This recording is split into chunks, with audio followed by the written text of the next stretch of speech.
આજે આપણે રાત્રે ગાડી ચલાવી અને પછી એક પંપે રોકાઈ ગયા હતા, પેટ્રોલ પંપે. અહીંયા કોઈ હોટલ નહોતી મળતી.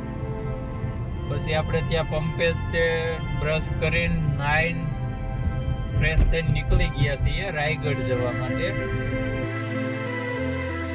તો અત્યારે આપણે રસ્તામાં ઊભા રહ્યા છીએ અને અહીંયા મસ્ત પાણીનું ઝરણું પડી રહ્યું છે. તો પછી આપણે અહીંયા ચા બનાવી અને નાસ્તો કરવાનો છે. અત્યારે ચા પાકી ગઈ છે અને અહીંયા આપણે મસ્ત પાણીનું ઝરણું છે અને અહીંયા પછી ગાડીથી આપણે ધોઈ નાખી, કારણ કે પાણી હોય ને ગુજરાતી ગાડી ન ધોવે એવું તો બને નહીં. આપણે અત્યારે નાસ્તો કરીને રાયગઢ જવા નીકળી ગયા છીએ અને અત્યારે છીએ આપણે રસ્તામાં. હશે અહીંયાનો નજારો, જે પર્વત અને વાદળ, એવું લાગે કે આપણને પર્વત ઉપર છે અને વાદળ નીચે છે. તો અત્યારે આપણે પહોંચી ગયા છીએ છત્રપતિ શિવાજીના બા જીજા માતા. તો અહીંયા છે જીજા માતા સમાધિ મંદિર, જે આપણે છત્રપતિ શિવાજીના કિલ્લે જઈએ એટલે રસ્તામાં આવે. તો ચાલો આપણે જીજા માતાના સમાધિના દર્શન પણ કરી લઈએ. તો હું તમને હવે જીજા માતા સમાધિ મંદિરના દર્શન કરાવું. તો આ છે જીજા માતા સમાધિ મંદિર. અહીંયા તમે જીજા માતાના દર્શન કરી શકો છો. આ છે જીજા માતા સમાધિ મંદિર. આ રીતનું અહીંયા બનાવવામાં આવેલું છે.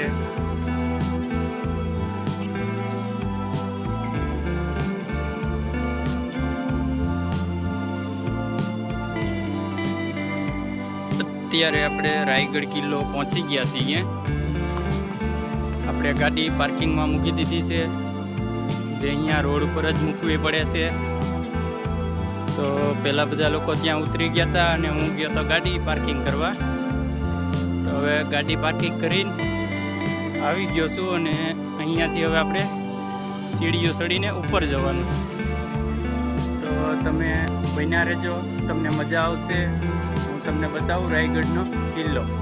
આ છે અહીંયાનો રસ્તો, જે આપણે ઉપર ચડવાનું છે. આપણે અહીંયા રોપવે પણ ઉપલબ્ધ છે, પણ રોપવે નહીં, આપણે ચાલતા જ જવાની મજા લેવાની છે. અહીંયાથી 2 કિલોમીટર જેટલું દૂર છે એમ કહે છે. પછી ખબર નહીં, નીચે જે લોકોને પૂછ્યું એને આપણને એવું કીધું કે 2 કિલોમીટર જેવું થાય ઉપર ચડવાનું.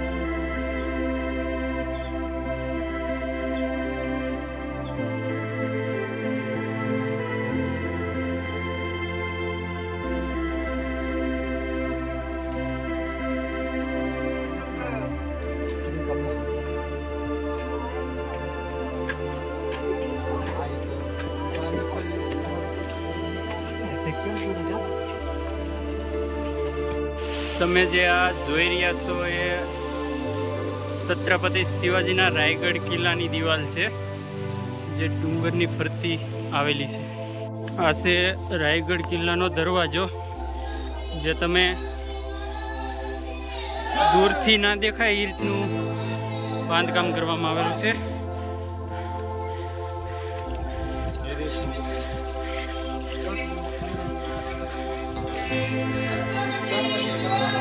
અહીંયાથી આપણે અંદર એન્ટ્રી મારશું.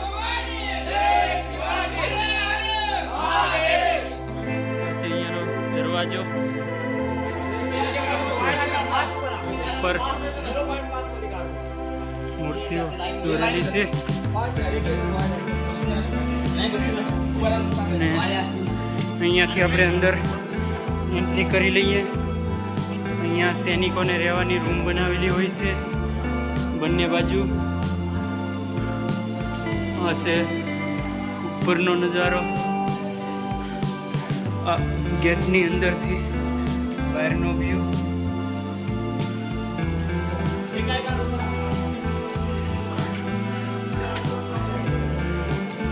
અહીંયા સૈનિકોને બેસવા માટે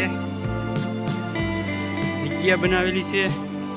અહીંયા ઉપર સીડી છે, ત્યાંથી કિલ્લાની દિવાલ ઉપર જઈ શકાય તેવી વ્યવસ્થા કરવામાં આવેલી.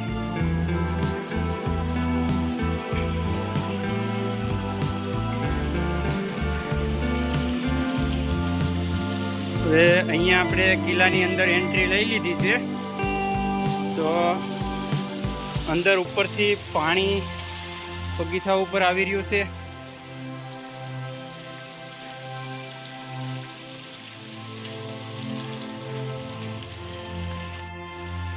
તે દરવાજો પેક કરી દે એટલે આખો રાયગઢ કિલ્લો પેક થઈ જાય. અહીંયા કોઈ અંદર એન્ટ્રી ના લઈ શકે. અહીંયા છત્રપતિ શિવાજી મહારાજ વખતની તોપો પણ હજી એમ જ પડેલી છે, જે તમે જોઈ રહ્યા છો. અહીંયા કિલ્લા ઉપર કોઈ આક્રમણ કરે તો આ તોપો દ્વારા તેને વળતો જવાબ આપવામાં આવતો.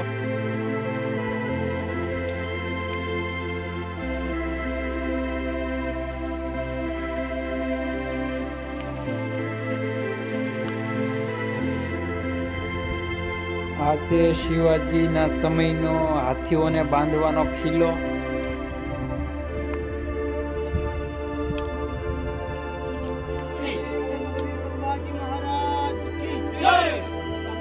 તો આ છે હાથી તળાવ, જે તમે જોઈ રહ્યા છો.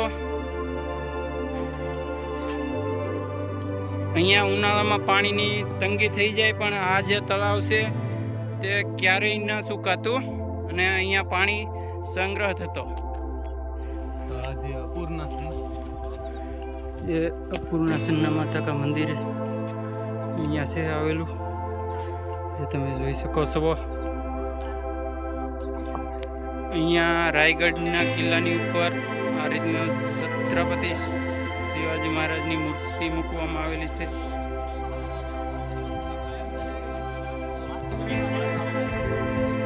અહીંયા બધા માણસો ફોટો પાડી રહ્યા છે. આપણે થોડાક દૂરથી જ તે ઝૂમ કરીને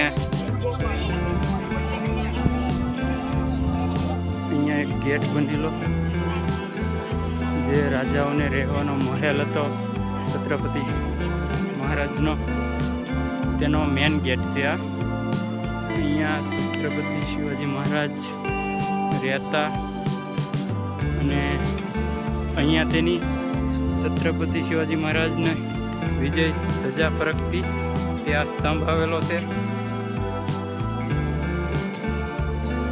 આપણે અહીંયા અંદર જઈએ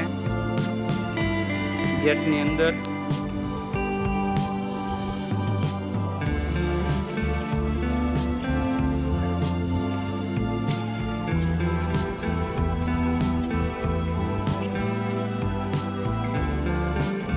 અહીંયા મરાઠીમાં ગાઈડ મળે આપણને, હિન્દીમાં મળે પણ ગુજરાતીમાં ના મળે.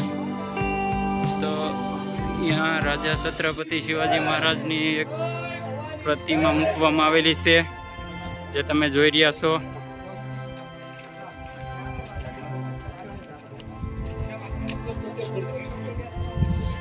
અહીંયા કિલ્લાને ફરતે સૈનિકો ઊભા રહેતા, જે કોઈ નીચે દુશ્મનો આવે અને કિલ્લા ઉપર ચડાઈ કરે તેના ઉપર આક્રમણ કરવા. અહીંયા આ રીતનું બાંધકામ કરેલું છે, જે તમે જોઈ રહ્યા છો.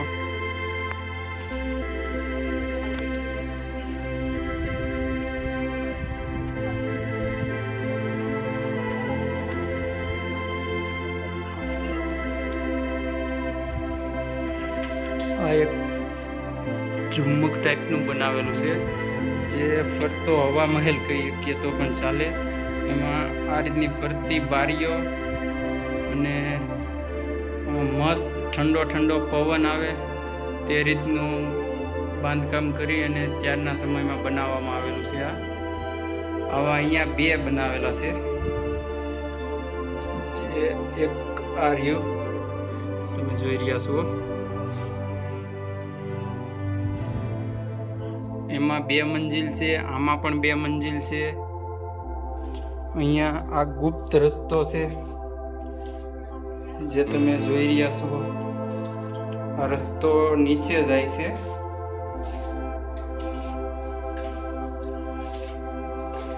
આ એક ગુપ્ત રસ્તો છે. અહીંયાથી નીચે ઉતરી શકાય બીજી મંજિલે.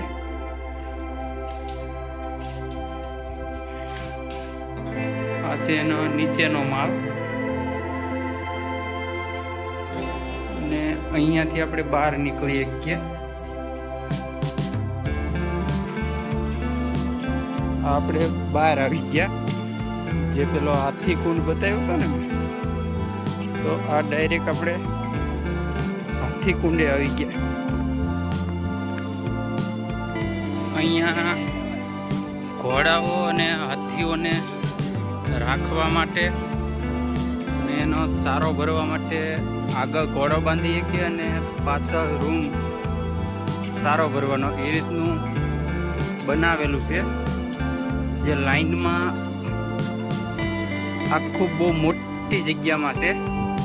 જો અહીંયા ઘોડા બાંધી શકીએ, અહીંયા સારો ભરી શકીએ, અન્ન પાણી ભરી શકીએ, જેથી કરીને નીચે કોઈ ચડાઈ કરે રાજાઓ કે તો પછી અહીંયા ઉપરથી 1 મહિનો 2 મહિના નીચે કંઈ લેવા જવાય નહીં એ રીતનું હતું. પણ તોય કોઈ વસ્તુ ઉપર ઘટે નહીં તેના માટે સંગ્રહની પૂરી વ્યવસ્થા કરવામાં આવેલી હતી, જે અત્યારે જર્જરિત હાલતમાં રહી ગઈ છે. ઉપરનું બધું પડી ગયેલું છે, ખાલી નીચેની દિવાલો છે. અહીંયા બ્રાઝિલથી પણ ફરવા આવેલા છે. જે મિત્રો તમે જોઈ રહ્યા છો વિડીયોમાં, તે બ્રાઝિલથી આવેલા છે. અહીંયા છે ભોળાનાથનું મંદિર આવેલું, જ્યાં આપણે અંદર જઈ રહ્યા છીએ. આ છે મંદિર.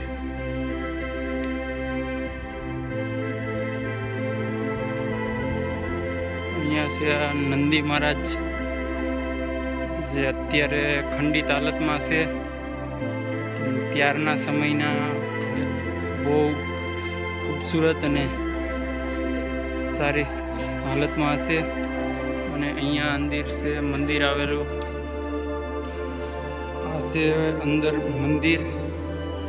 અહીંયા એક હનુમાન દાદાની મૂર્તિ મૂકવામાં આવી છે. અને આ જે છે શિવ મંદિર, જે છત્રપતિ શિવાજી મહારાજ અહીંયા રોજ પૂજા કરતા. અહીંયા મંદિરની અંદર બહુ પડઘા પડે છે. અહીંયા જ્યોત જગી રહી છે. ઉપરથી જળ અભિષેક થઈ રહ્યો છે.